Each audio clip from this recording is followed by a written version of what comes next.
Які ми читаємо молитви в Великий піст? Якщо ми можемо, ми обов'язково вичитуємо ранні і вечірні молитви, читаємо псалтир. А найкраще, щоб ми читали Священне Писання, Писання Нового Завіту, Євангелія, всі послання і Апокаліпсис.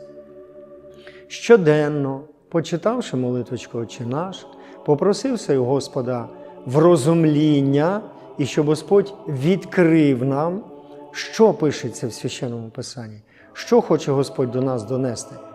І ми читаємо і вдумуємося про те, що Господь хоче нас навчити. Це дуже важливо. Чому? Бо ми всі православні християни маємо розуміти волю Божу щодо нас і як ми маємо її виконувати.